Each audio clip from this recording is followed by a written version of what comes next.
Hi, everybody. Welcome to Recovery Dharma. My name is Josh. I'm one of the facilitators here at Soul Center. We are in March. Here at Soul Center, we explore monthly topics that Julia brings forward. And for the entire year of 2026, we are going to Buddhism 101. We're going to explore the Four Noble Truths, including the Eightfold Path, giving us 12 months of topics mapped out. And so the Four Noble Truths, Julia's reimagined them somewhat, uh, reframing the terminology to fit our Sangha, as the first noble truth that there is discomfort, second, that there are conditions leading to discomfort, and the third that we come to now is that harmony exists. There is there's a cessation of discomfort, and so I'm going to explore that a little bit this month. And I just started doing that the last couple of days, thinking about harmony, and its flip side, disharmony. Um, and it's given me a great little framework for what's going on in my life. I am Tomorrow is my last day of work. Um, I train recruits at a large urban fire department down here. And so wrapping it all up tomorrow, um, has been a lot of emotions wrapped around that, and good and bad, but I would say 90% good, with just enough sadness to make it the right amount of bittersweet leaving. Um, but as I'm doing it, I've really been digging in and trying to squeeze every last drop of juice out of this ride on my last few days. And where I work, we we have some equipment that's pretty unique to my department. One of them is a really large ladder. It's a wooden ladder that extends to 50 feet. It's big and heavy, and it's got some special poles that attach to the side because it takes 6 people to maneuver it. And this ladder, when we're training people how to use it, it's a monster. It weighs several hundred pounds. It's ungainly, and the thing is that it's in order for it to work properly, raising this thing and positioning it, and then lowering it back down safely, it requires all 6 people to essentially dance together. Um, they have to be in harmony, and it's one of these things where, as you can imagine, firefighter recruits, a lot of them come in. There's a certain type, uh, big, tough dudes with big, tough egos. Um, and it's very interesting to watch guys who can bench press 250 pounds struggle with this thing and fight this thing. And it just over and over and over again fails as they're struggling. Um, and they'll get frustrated. We do a lot of stepping in to prevent injury and damage to equipment. And it's always amusing to me when one of the smaller instructors, we've got a pretty broad spectrum of instructors, some of whom are barely 150 pounds, will step in and take over a position on this ladder, telling one of these big, beefy recruits to get out of the way, and then just effortlessly perform the task, as the the person stands by and watches it happen, trying to figure out why they can't do that.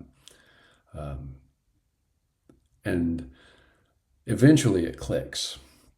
That's one of the highlights of my job is watching those moments where somebody is struggling really, really hard with something, and you see that aha moment when it clicks and they get it.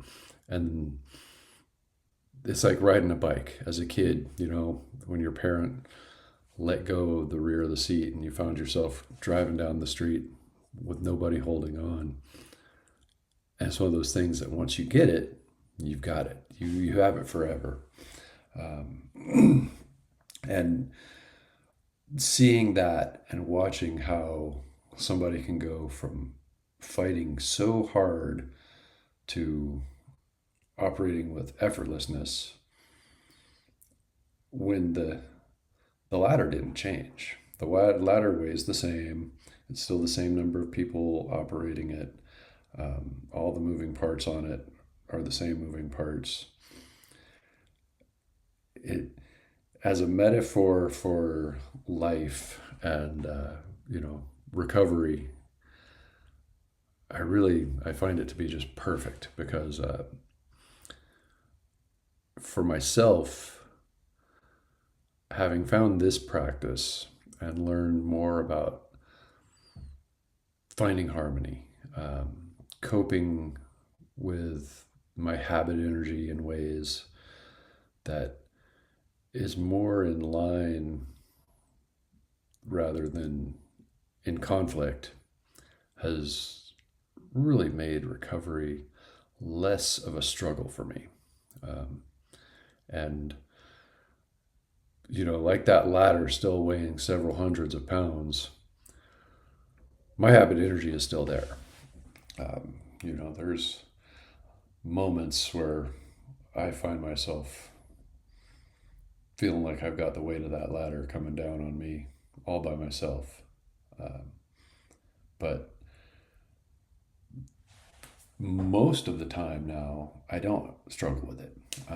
And this practice, this Sangha, the tools that I'm learning, it's just making things flow with so much more ease.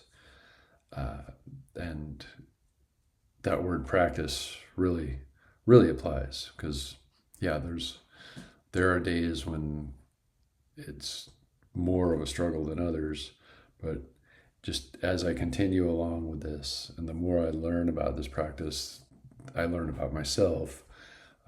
It just it has smoothed out those corners a lot for me, and I really hope some of you are experiencing the same thing. Because I feel like this group in particular, what I hear people saying, what I witness, it seems to me I'm not the only one experiencing this, and I'm really grateful for that. So, if you'd like to join me for a little meditation tonight, I would invite everybody to go ahead and settle in. Find a nice, comfortable position and let your breath settle into a natural rhythm.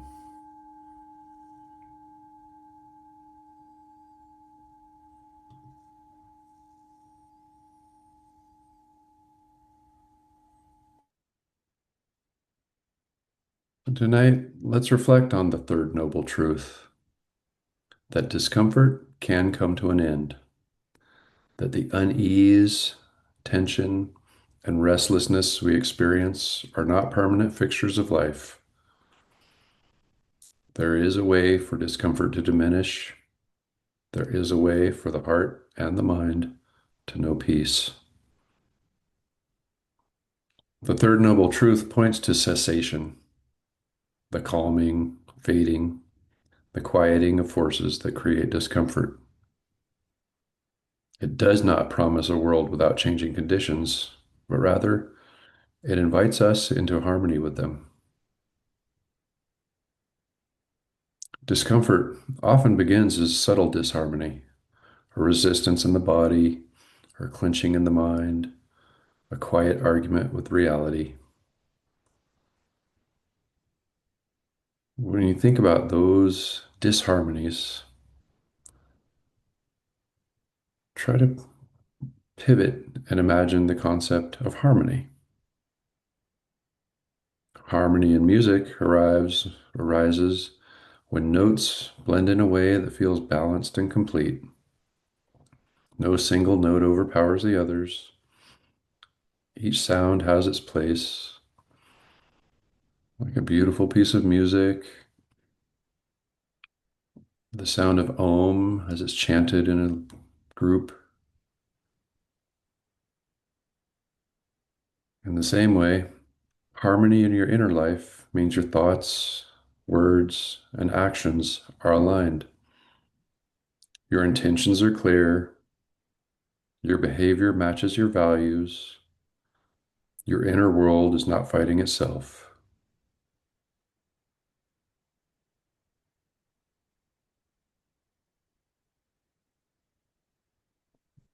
As you breathe, think about that way that harmony feels when you experience it.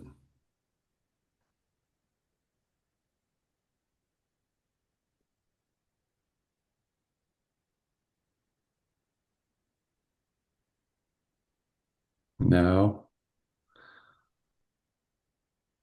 without feeling any blame, consider how disharmony feels. Disharmony in music sounds jarring, tense. It can create unease when you listen to it.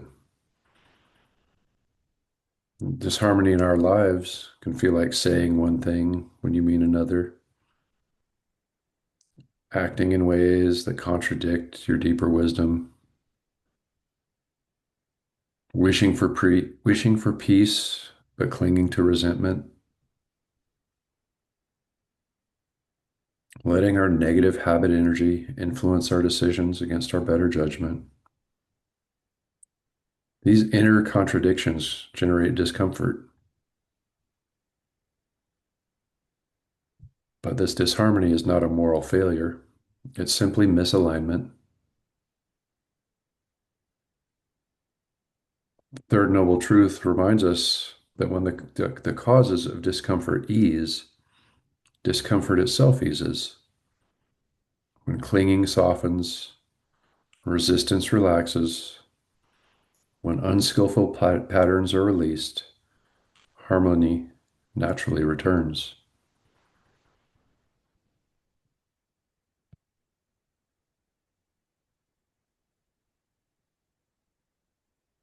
Imagine your mind as an instrument.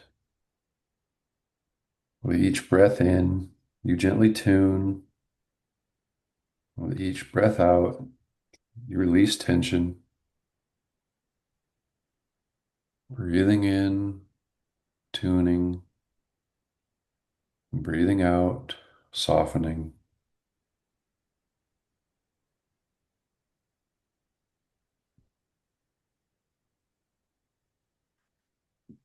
Harmony in our minds and our hearts begins with an intention.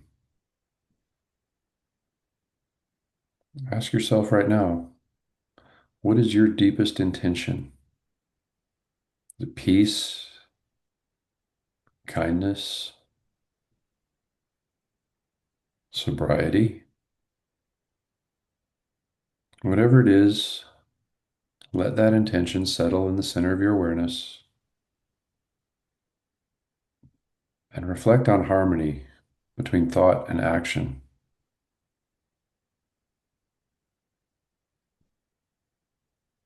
When you think with kindness and act with kindness, there's an ease. When you think honesty, so when you think with honesty and speak with honesty, there's stability. And when your actions reflect your values, there is less inner friction or disharmony. When we exist in that state of harmony, the discomfort diminishes, not because the outside world changed, but because the conflict within gets quiet.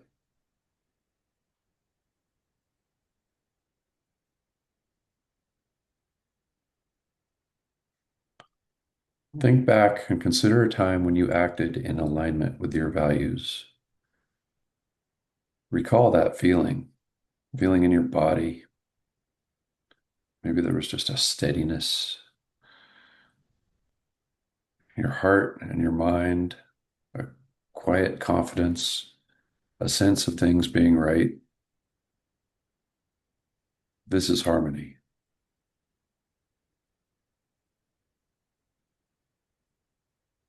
Now, gently contrast this with times of disharmony, when thoughts, words, and actions were misaligned. Those times when our negative habit energy takes command. Notice the texture of that experience: tension, restlessness, shame, lingering discomfort. Not to blame, not to bring up old shame, but simply to recognize the difference.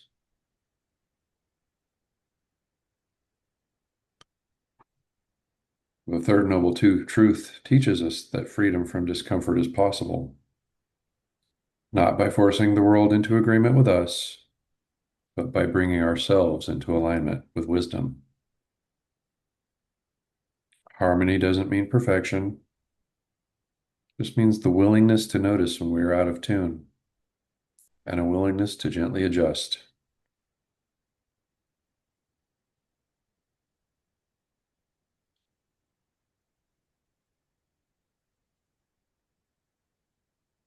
As you breathe, bring your attention to your breath. Notice your inhale and your exhale working together in a natural harmony. Your body doesn't argue with the breath, and your breath does not resist the body. They cooperate.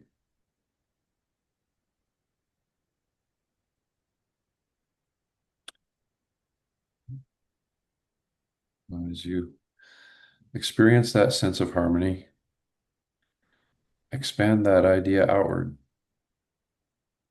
Imagine your thoughts softening, your words becoming more intentional, your actions becoming more aligned with care for yourself and for others. And see how this harmony reduces internal friction.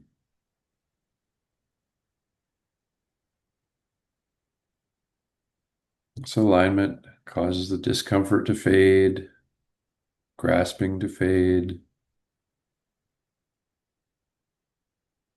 This discomfort fades when we no longer feed the patterns that disturb our balances.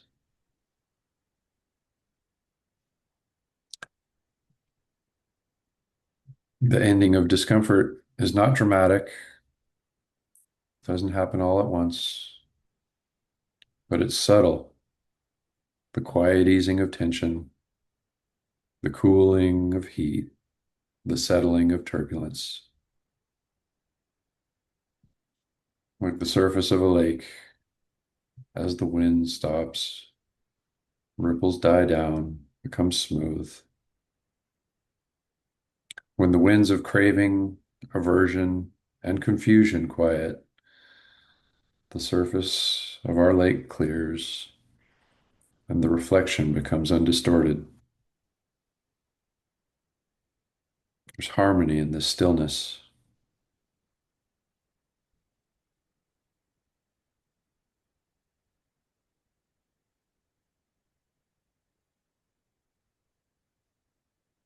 As we breathe, breathing in harmony, breathing out softness.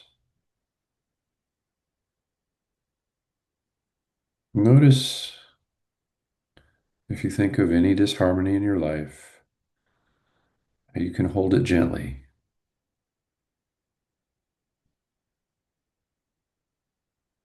Your awareness of it is simply an invitation to retune.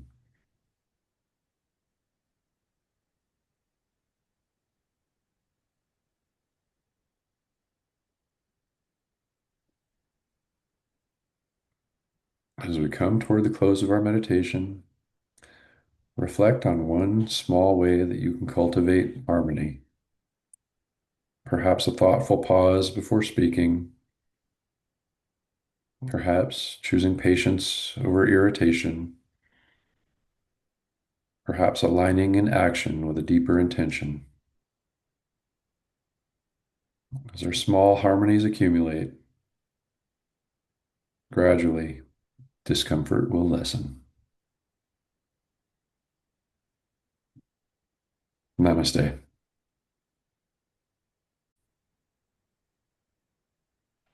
Thanks for joining me tonight, everybody. Always good to see all of your beautiful faces.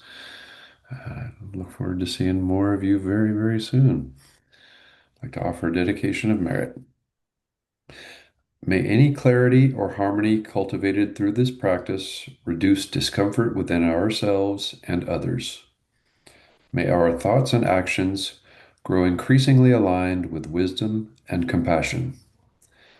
And may the harmony we nurture within extend outward, contributing to greater peace in the world. Namaste.